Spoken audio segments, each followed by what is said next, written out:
Oh, good morning. No, sorry. Good afternoon. We got the AC running out here, but we shut one of the ACs off in the house. I did some more work on this. We've got the wiring all done here except for this end here. This is part 3. Part 3 of the RCA model 2-XF-91. What it did here is I removed the cover, and I was almost going to give up taking it off because there was nothing to pry against to get it off. It was a very, very, very tight fit, but I did. Now, what I do on tuning capacitors, and I've done it all my life working on radios, is you see the ball bearings in here? I always put a little oil in there, always. Now over here, since I've been using deoxit for the last 2 or 3 years, never used it before then, I put a tiny bit of deoxit here, because this is brass, and you want the ground, the rotor is grounded, of course, and the stator, being stationary, is not grounded. So I always put a little deoxit in here, and over here. But before I did all that, I sprayed this entire thing with CRC cleaner, which is a solvent, and let it run out, let it dry out good. I made sure that the chassis was upside down, dried it all out good, and then I inspected the plates. Nothing is touching. There seems to be static when I turn the tuning capacitor on the FM band only. Doesn't seem to do it on the AM whatsoever. So my feeling was maybe there's not good contact being higher frequencies here. I have not tried it to see if it still makes static. If it still does, it picks up stations, we'll live with it. I'm not going to try to take that out. Now that capacitor is a bypass, as I showed you on the schematic of the part 2. Getting this part out is not a problem, but it's soldered down on the chassis here. And unless the lead is folded over and quite long at the back end where it's grounded, I'm not going to be able to attach another capacitor. And as I said, the voltage across this, if this was leaky, it's going to be leaky at a higher voltage, maybe 25, 30 volts. It's not going to be leaking at the millivolt range, unless, of course, it's short, which is very unlikely. But it could be, but very unlikely. That since the radio is playing, I'm not going to worry about it. And over here, you can see I replaced the capacitor for the phono, and that is not a coupling cap. The coupling cap is in the radio itself. That is a capacitor from chassis to the outer ring right here. In other words, that outer ring is not grounded to the chassis. So theoretically, except for hum, you could probably use a phono on this, like, you know, MP3 player or something like that. You probably could, because you're not dealing with a direct ground to the chassis. You're going through a 0.1 capacitor, which I'll show you on the schematic right now. There's your phono input. There's your switch, and you can see the 0.1 capacitor goes right to chassis ground. It's the only ground on this radio. And so in other words, the outer shell of that RCA jack is not grounded to the chassis. I'm getting as bad as my good friend Sky Carl He gave the Blair Witch Project video there the other day. I'm getting as bad as him with the camera movement. Sorry, Carl. I had to pick on you too. You know, Doug is not the only one I pick on, you know. And, of course, we know John from Arkansas never uses a tripod. But I shouldn't talk because I do the same damn thing. But it's very hard because I don't have a very big bench. And I can't get things set up. The Kodak ZE-1, yes, it's a very small camera. I can set it up on a small tripod, but I can't do it with this Sony HDR SR12. And in order for me to get some good close-ups, I have to use this camera. So anyways, we got the diode, the 2N4007. I got the numbers right this time and not calling it a 1007. And I pulled the cord on this and felt this, and it was not warm. So we could probably use this because there isn't a lot of current drawn on this. Let's look at the schematic again. All right, there's your selenium, which is now a silicon diode. We eliminated this 047, of course. I just noticed that there's supposed to be 140 volts on there. Now, that's what you're supposed to be getting off the rectifier, 140. So I was wrong on the 135 volts or 130 on the plate of the output tube. That's correct, but that's not the input filter voltage. And as you saw on the other video, I was getting about 146 or 147. So this 22 ohms is just fine in here. All right, now this diode that I'm putting in here is a 1 amp 1000 peak reversible diode, okay? The one end 4007. I had to think about the numbers, I'm telling you. Terrible with numbers. Okay, so let me show you what the rating is of the selenium rectifier that was in there. Hang on. All right, these are the part numbers for the selenium rectifier, which of course doesn't apply anymore. But as you can see, it's 0.061 amperes, so it's not 600 mils. It's 61 milliamperes, if what little limited knowledge on math I have, if it's correct. So 61 milliamps, that sounds awful low, but that's the max rating. That's what that selenium rectifier is rated for. Of course, they don't show any silicon diodes. In 1953, they did have top hat rectifiers, silicon diodes. I'm pretty sure they were out then, and why they wouldn't use them, I don't know. But somebody asked me about, one of my viewers asked me about the selenium rectifier. All right. Yes, one of my viewers asked me about a selenium rectifier. He's got a radio. He's had it for several years from what I understand in his posting, and it's running just fine. Well, that could very well be. I kind of replied, it takes me a while to type, but basically, if it's working, it could continue working for a very long time. However, it could go up in smoke at any time. What I told him to do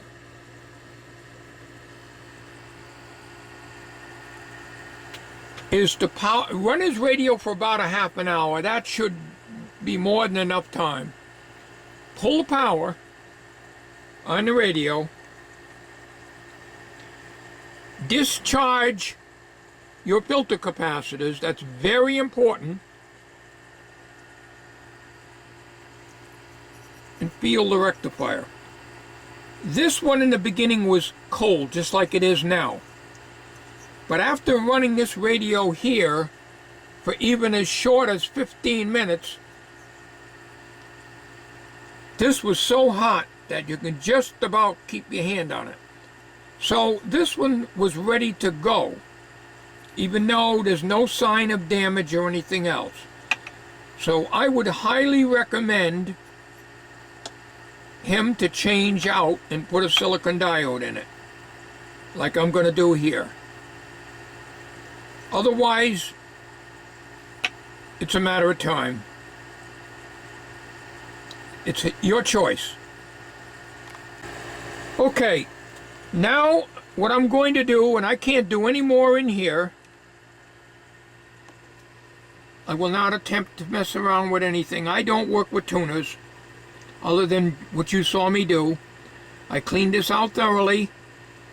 I lubricated the bearings. You always lubricate the bearings on all your radio tuning capacitors. All it takes is a little tiny oil, a bit of oil.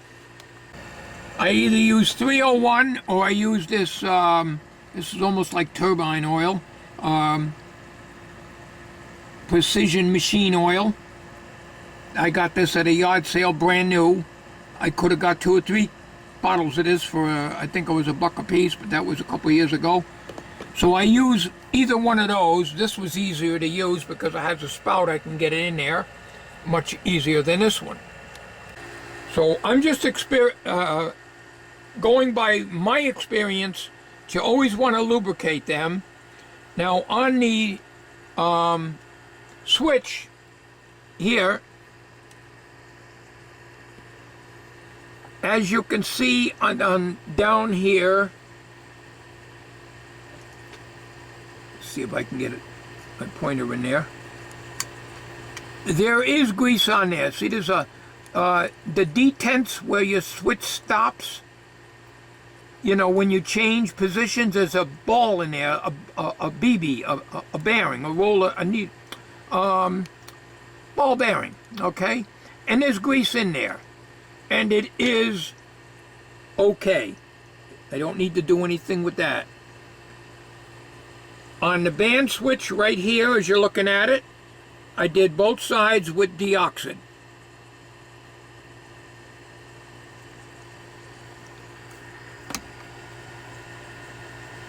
I'm not worrying about the disc capacitors. I don't think there's any problem, and the radio's playing quite well as you heard it last time. We're going to try one more time to see if it's still staticky on the AM. No, on the FM, I'm sorry. It's not staticky when I tune the dial on AM. Of course, the antenna coil. The antenna coil is not hooked up. But I don't really need to hook it up to listen for static on the tuning capacitor.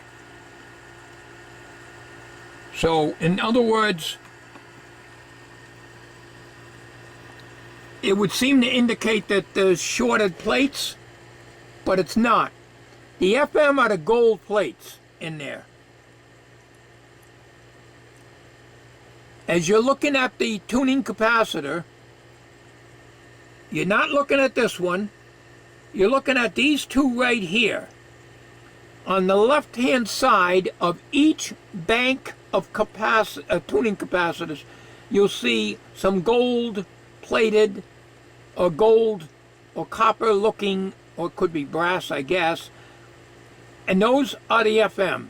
They're spaced further apart than the AM. The AM band is a 3-ganged tuning capacitor. 1 to the right of the gold plates, 2, and to the right of that, 3. So it's a tuned RF on AM, and with my bad eyesight, I see only 2 on the FM. But anyways, I took my eye-lobe microscope and looked, no plates are touching, okay? So I'm going to assume that the noise that I was hearing, I'm hoping, was in these bearing assemblies right there. where the brass has to make contact with a stationary spring-like contact. So you always want to make sure that is good and clean, and contact cleaner in there. But you don't want to put too much in to get it between the plates. If you do, you'll have to flush it out with CRC cleaner. So I'm going to get you up on a tripod here. We're going to turn the radio back on. Only on the FM, because that's where the noise is. I don't think that took care of it, but it picks up radio stations fine anyways. So if it still makes noise, we're going to have to live with it, because I can't do any more about it. Hang on a minute, we'll find out. Okay, we're going to be careful, I don't knock my camera over here. Alright, we still got these silicon diode on clip leads. I'll show you how. I just keep this down here to keep this alright,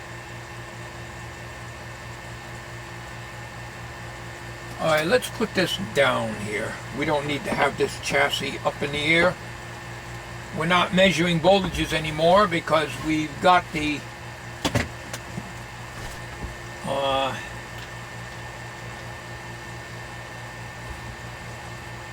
we already know what the voltages are.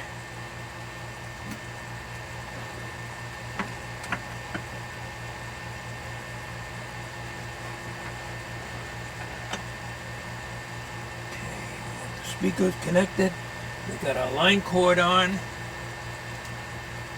and we've got a little bit of antenna, not much, on the FM. I might not have it on the right one, though. Okay. I don't know if you can see it, but I'll show you after. Last night off camera, I added the little terminal strip where the selenium rectifier was, and the little diode will go across that. So, alright. We are connected. We already established. Well, we'll put it through the dim bulb. We already established that we're safe. The dim bulb just glowed a little bit and went down. Alright, we'll put this on. The bypass off, so in other words, we're getting full line voltage in here.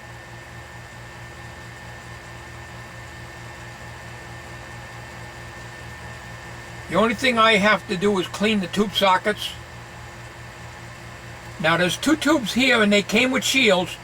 I don't have them on, so that's important. If the radio has shields, always make sure you use them.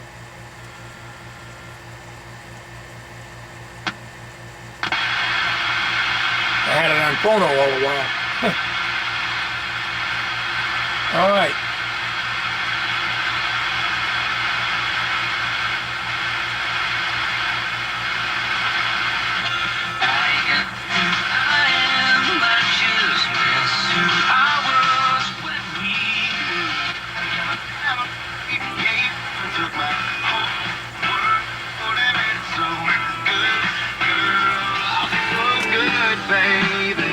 This ain't the best speaker. That's just a speaker I had out of an old tape recorder I junked.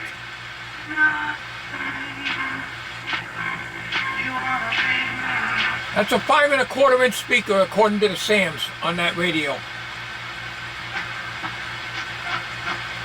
No more scratchiness on the tuning capacitor.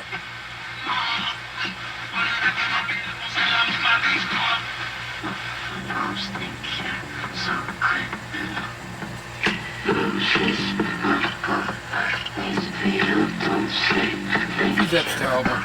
That ain't the radio, that's the so-called crap they play on the radio nowadays.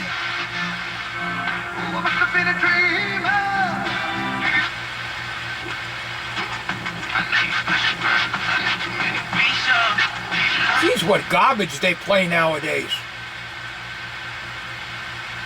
I listen to all my music on YouTube. Alright, now, We're on AM now. There's no antenna coil. Volume's all the way up. Let's tune the capacitor. No noise. Alright, now let's bring the antenna coil over.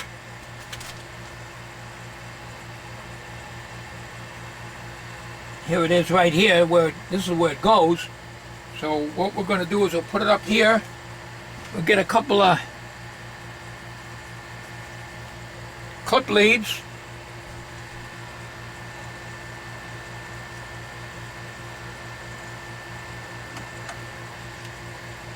And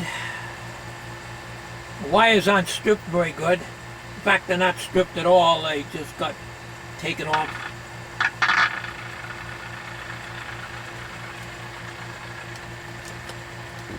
I gotta unplug my dehumidifier.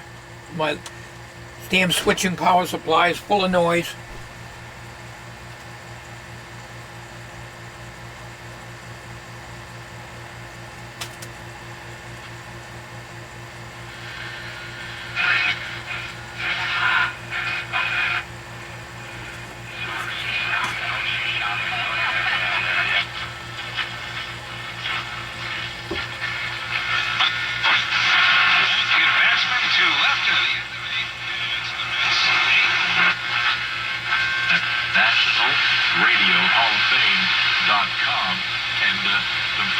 I think it'll sound better when I get a 35 C5 in the output tube instead of the 50 C5 that's in there.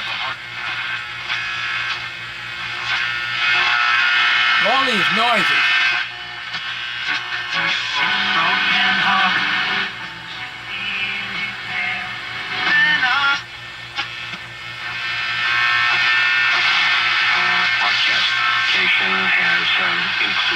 All right. Let's check the phono.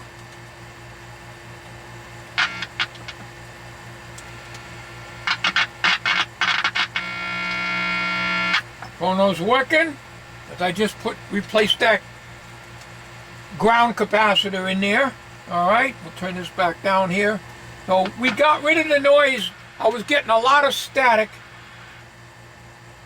when I was tuning on the FM only. So my theory, remember it's goat theory, my theory is, as I showed you, I swear by this stuff, and you know, I never believed in this until somebody was using it and told me, some of my viewers told me about this, and I swear by this stuff works. So if you've never used deoxide, I'm not sponsoring this. I just say I like it, you know. When you get a static on the tuning capacitor, usually it's dirt in the plates, between the plates,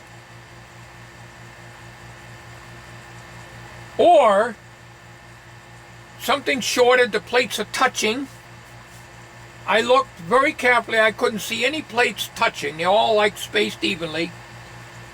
And the fact that it was only doing it on the FM band and not the AM ruled out shorting plates unless they were shorting on the FM. The FM, I closed the tuning capacitor. Off camera I did this. Checked the plates and they were all evenly spaced.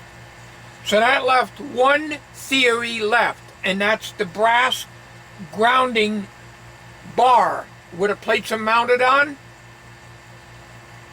and the connection to the frame.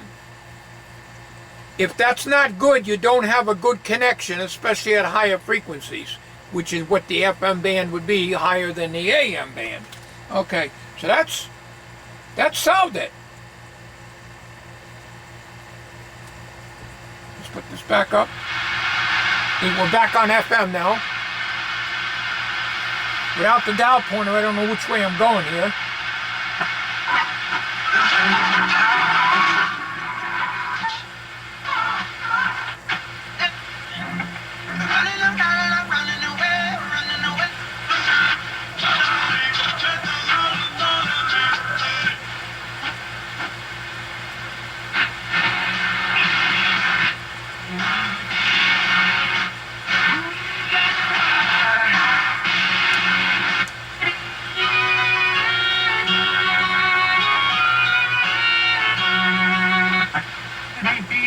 65. Cardi's Furniture and Mattresses. From the beaches to the desert to the mountains, California knows a thing or two about comfort. Alien mattresses are inspired by the California state of mind and appeal. Every contour, stitch, and material are all handcrafted. It should sound a lot better Unmatched support. Experience true luxury with the original speaker in the cabinet. Enjoy double the mass Good tax sounding savings radio. at all Cardi's Furniture and Mattress locations. Chuck.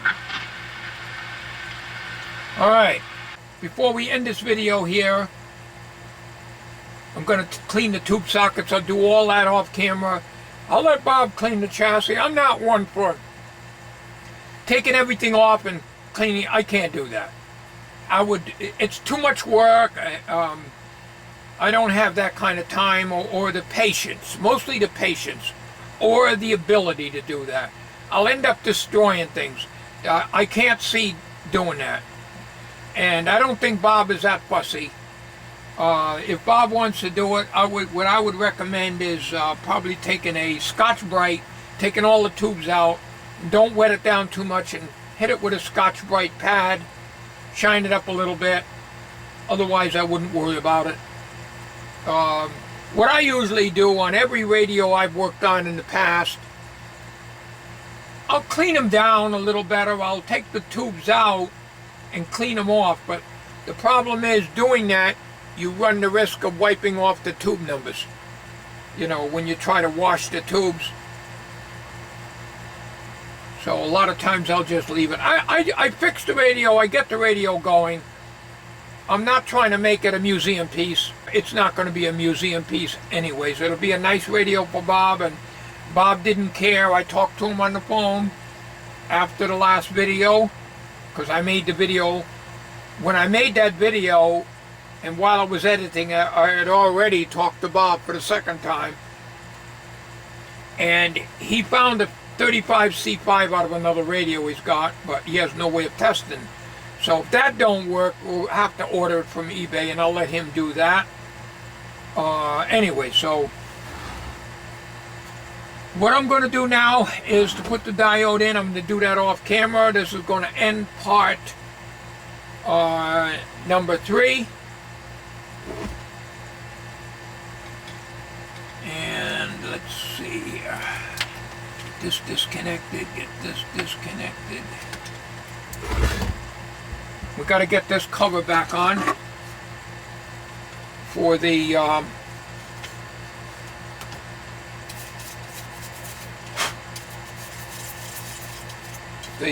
shield for the tuning capacitor, and this goes to the back of the radio. So I got to snap that on. That was pretty hard to get off because I had nothing to pry against. I had the dial cord over here, and I was paranoid about breaking that off. I had a little area here where I could have stuck a screwdriver up, and I did, but it only pulled out a little bit. I had nothing over here to pry against. It only pried a little bit. I kept working at it and kept working at it. I got it off. It's a real tight fit with 8 screws. Got 3 on each side. 1/4-inch nuts. You know, the 1/4-inch screws with the nut driver. 1/4-inch nut driver. So, and I'm paranoid about breaking the dial cord, because if I broke the dial cord, I would feel very bad. I would have to have Bob ship it out to somebody who could do the dial cord. And so I'm very careful when I'm working on this.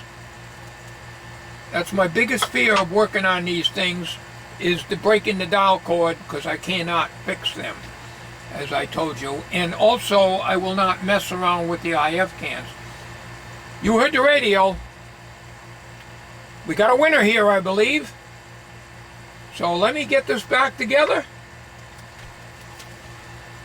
But before I do, let me show you on the rectifier what I did here, and then we'll end this video.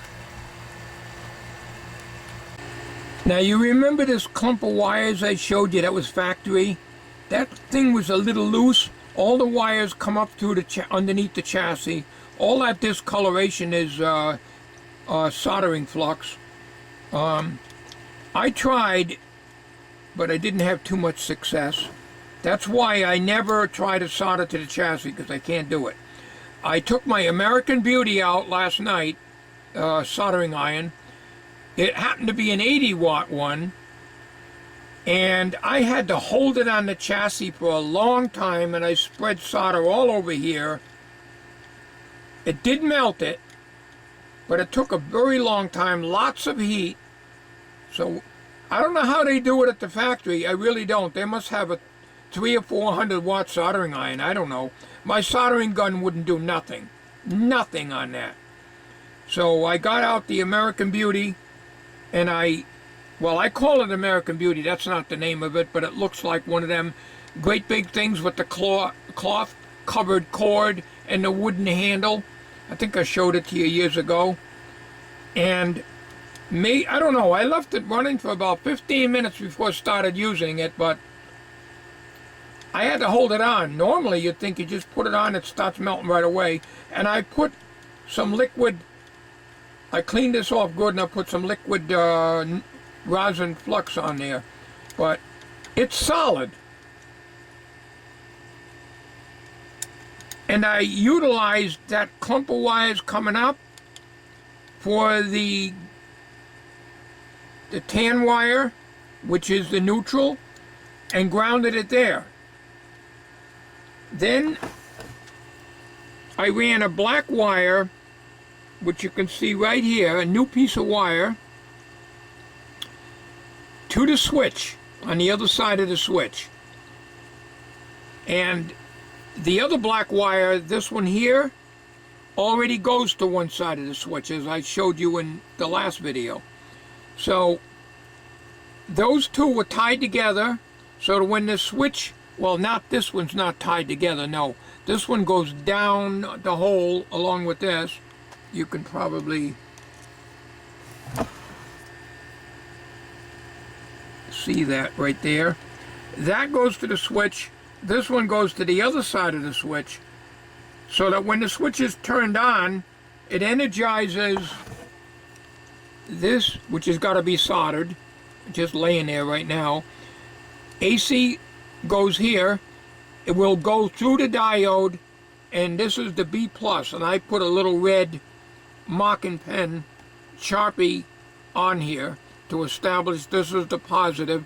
This goes to the 22 ohm resistor, which in turn goes to the input filter cap. So this is not going to reach this terminal. So what I got to do is add a little piece, and I'll put some shrink tubing over that. Here I just put a Phillips screw in here and tighten it real tight. Then I took some super glue, and I did that last night, and put it over here, and so that won't rock. So the diode goes on here. So you got the same hazard you had with the selenium, so it don't really matter. Then I'm going to clean the pins with deoxide, and I got to do this off camera because I got to do it with a magnifying glass and get my face right down in there, because you can see right now, I used to be able to put tubes in almost standing up. I gotta get my face right in there. Even I used to do them by feel too. I can feel the thing, but I can't see. I can't see where the keyway is. So I'll do that off camera. I got to do all that to all these tubes. And then I got to put the shields back on this. I got the shields. This one and this one needs shields, and they're in the metal tin over there. Alright, I'm going to end this video. It's very hot, and I don't like running the AC. We got 2 ACs going in the house. I had to shut the bedroom off where my computer is so I can come out here and work. So that concludes part number 3. I think part 4 may end it. And basically I'll probably just have it, you know, all together. May start out showing you the final result. I'll put this shield back on before I start making that video, and we'll get the radio cleaned up a little bit, nothing fancy, get it back in the case, and that will probably be the end of the video series, part number 4. Before I close, I am going to check a few more resistors, and I will do that off camera in case there's anything off value. And again, I can't change that cap down here, so I'm not going to try to do it. But any resistors, there's a resistor right here that I can see. I will check that to make sure they're still within tolerance, even though the radio's playing good. It's playing so good, you know, I'm not the same as a lot of guys. A lot of guys will go in there and they'll align them up. If the radio's playing good, leave it alone. I've done alignments, not a lot, but I have done them years ago. And as a matter of fact, I've done one in this very shop here. I can't remember. One that wasn't picking up anything, I had to align it. But the radio is playing good. AM and FM. Unless the dial is off, and I won't know until I get those dials back on here again. And if they, you know, they just push on and you can adjust them. But if something's way off, yeah, I'll adjust it. But otherwise, radio plays. Why go in and go crazy trying to do it? That's me. I fix the radios. I don't completely restore it and make it like factory. I try to do it so that the radio is good, usable, and plays. And that's what I do. Thank you very much for watching. I appreciate all the kind comments. Try to keep cool because I don't know how much I'm going to be working in this shop.